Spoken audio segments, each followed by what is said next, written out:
Lisa here. Welcome back to my channel and welcome to my weekly deck reviews. I was playing with fun crazy makeup today, so if it looks a little crazy, it's okay. I was just playing. Yeah, but welcome to my face. Welcome back to my channel. So if you're new to weekly deck reviews, this is the weekly video where I share with you what I have been working with over the past week and what I'm going to be working with next week. But what I want to spend most of my time on really is reviewing like how I felt about working with what I've been working with.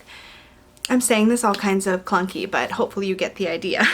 So for the past week, I really wanted to work with something that would feel very gentle and very comforting because there is a lot going on in the world, and I don't know about y'all, but my emotions are like, wee! All the time. So I chose to work with the Inspirational Tarot.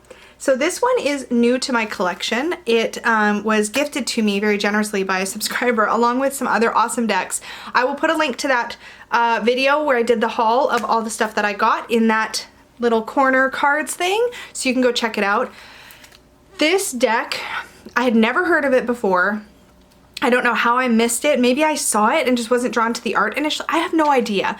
But now that it is in my hands, it is such a treasure and I am so excited for this deck, which I'm not sure I thought I would ever say about a pip deck to begin with. But the Inspirational Tarot was a Kickstarter last year, I believe around November or December. There's a really nice little letter from the creator, who is, oh sorry, I almost said Karen. No, Rachel Faribaugh.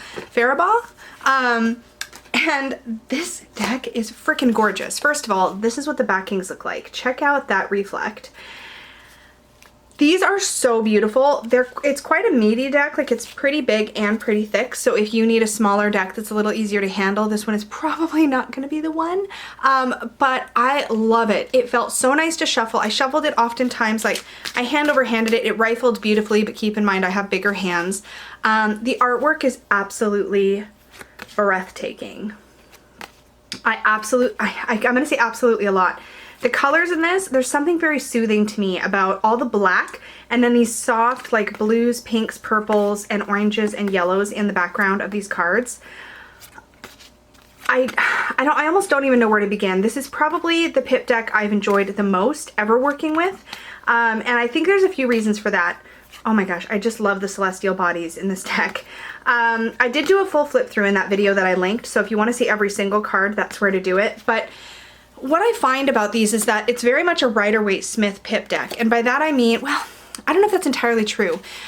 I feel like what I get from this deck is a combination of my numerological association, so I'm very comfortable with my numbers, right?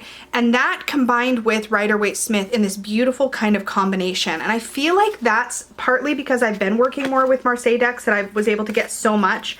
But a card like this, for example, the Three of Pentacles, numerologically threes are about growth. And the Three of Pentacles in the Rider-Waite-Smith is about collaborating, working together. And you can really see both of these messages in the pip arrangement and the way that they form a tree. I mentioned this before as well in my walkthrough, but the 4 is very much about structure and stability.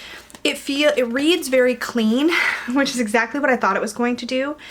But to be honest, one of the most one of the most cool, what am I trying to say? One of the best things I found about this deck, I'm really distracted by my blush, y'all, because I don't usually wear this dark of a color. Welcome to Squirrel me.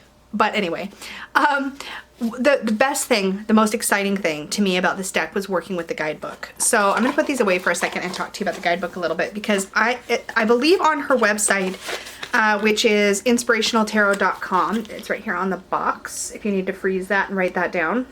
Hopefully it's not blurry in the camera. The deck and the book are sold separately, so you don't have to buy the book. And the deck does come with a little fold-out sheet, which I left over on my table, but it does come with a fold-out sheet with like a snapshot of like the meanings of every card. So you do have that, but this guidebook, you guys, was so amazingly good. And one of the most comforting things I've worked with in a very, very long time. There's something about the way the guidebook is written. For starters, I really loved that there was a message at the bottom of each page for each card. So if you wanted to do kind of a snappy reading and kind of do your own intuition stuff combined with working with the book, you could just flip this open to the page, read the message, and just kind of be done with it. I really enjoyed all of the text on all of the pages. I think that Rachel did an incredibly thoughtful job honing in. Well, there's a few key things actually. There's a main keyword. So for Page of Swords here, we have intellect up here. You have the body of the message, which is your longer message, but it's not that long, you guys. It takes just a few seconds to read, and then this message. So depending on how you like to work with guidebooks or how you like to work with cards, presuming you like to refer to the guidebook even a little bit, you can just key in to like hone in on the keyword, hone in on the message, or just take it all in. This was such an amazing reader for me this week. I several times throughout the week used spreads designed to bring comfort, and this deck did just such an outstanding job in that capacity, and I wasn't sure really what I was expecting from this deck, besides that I really loved the aesthetics of it. I love the coloration, I love all the black, but it did such a good job. So I cannot speak more highly of this deck. I think this is amazing. I'm so excited I have it, and I can't wait to work with it again. I need to find the perfect Peggy bag because I'm probably going to keep them together with the book. There's a few decks where I kind of feel like they need to work with the book. Do you know what I mean? This one doesn't need to, but I wouldn't want to work with them separately because I love the book so much. So I may want to put it in a bag big enough to hold both. So I'm probably going to see what I can snag from the Peggy stash. And the Oracle deck that I worked with this week was the Inner Star Oracle deck.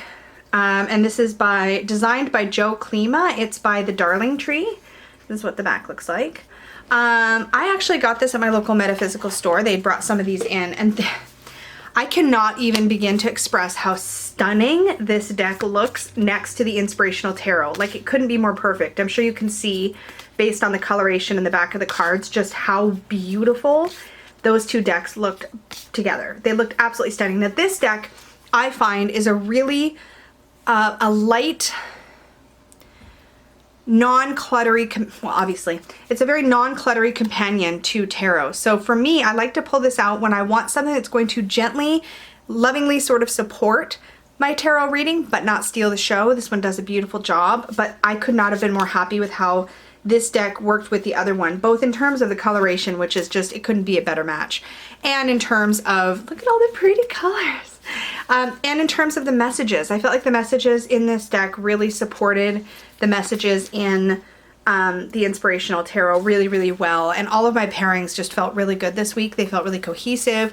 I do enjoy reading the little messages in the guidebook of this deck as well, and this one has a little affirmation for each one, which I felt was really helpful when I was looking to my decks this week to be very supportive and very calming. So the affirmations and the messages in the guidebook for the Inspirational Tarot, like, it all just worked really, really well together.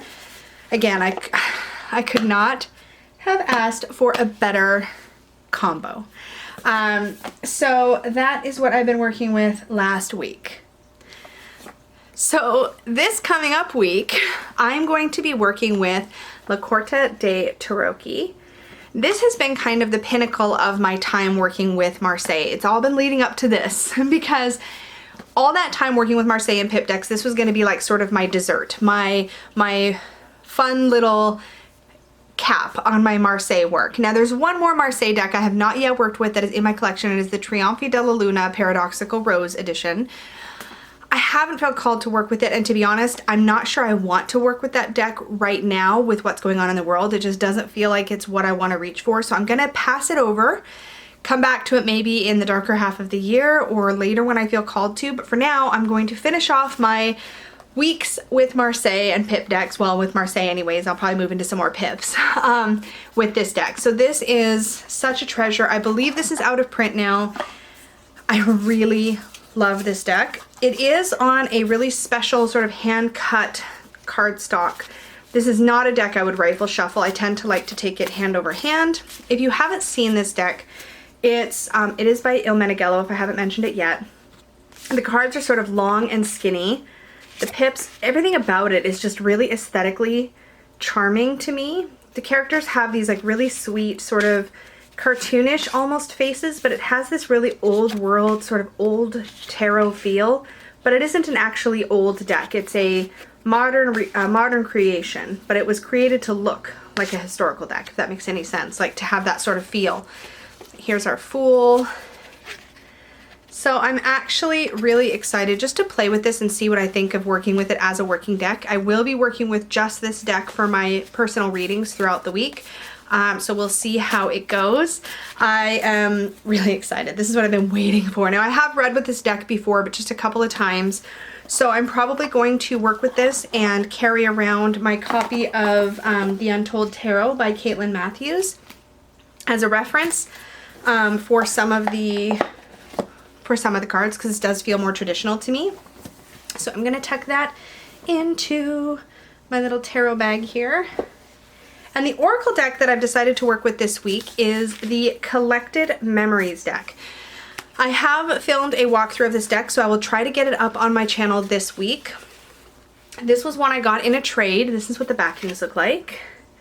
And this has got a very sort of Mildred Payne Secret Pocket Oracle kind of feel. They're just simple cards. I'll probably read these in combos. I'm not really sure if I'll do single card draws and just see what I get from it, or if I will do like 3 card pulls like I would for Lenormand or other sort of snappy, straightforward decks like this. So we'll see if I end up reading them in a line or if I end up just doing 1 or 2, 3 cards at a time. I think these are still in order. Are they still in order? Oh no, they're not. Okay.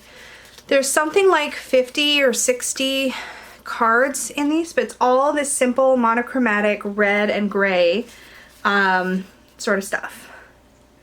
I just thought this might be kind of funky to pair with the Corte deck, and we'll just see. We'll see what it's like to work with. So that is what I'm going to be working with this week. My nose is itchy. With this week. And oh, I didn't talk about my reading cloth, so I'll show you the one I was working with last week and what I'll be working with this week. If I can just get these back. These are in a really crummy little like muslin bag. I need to get them into a proper little Peggy bag, but for now that'll be fine. So the reading cloth I was playing with or putting behind my readings this week was this really gorgeous like sort of purple butterfly, which just looked beautiful behind the Inspirational Tarot and the Inner Star Oracle. But this week I wanted to pull into one of my very first Peggy cloths that she ever made me, and it's this gorgeous like sort of parchment feel, and it has a black velour on the back. So this is what I'm going to be using behind my readings this week. I think the only other thing to mention is my crystals. So last week I was keeping with my readings this heartstone. So this is ruby in fuchsite and really good for heart chakra. Really gentle and sort of supportive throughout the week. This coming up week though, I'm going to be trying to get to know my little crazy lace agate skull friend here, and just see what that's like to work with alongside my reading. So that is my plan for this coming up week. So that is it, you guys. I will keep you posted. I will definitely check in next week and let you know how the Corte deck and the Collected Memories deck read for me. I will try to get my walkthrough of Collected Memories up on my channel this week for you. And I think that's it. I can't wait to hear what you have been working with or what you think of any of the decks I've talked about. Let me know in the comments down below. Remember to like, share, and subscribe. And if you would like a reading, you can always do that over at supportivetarot.com. That's it for now, guys. Bye!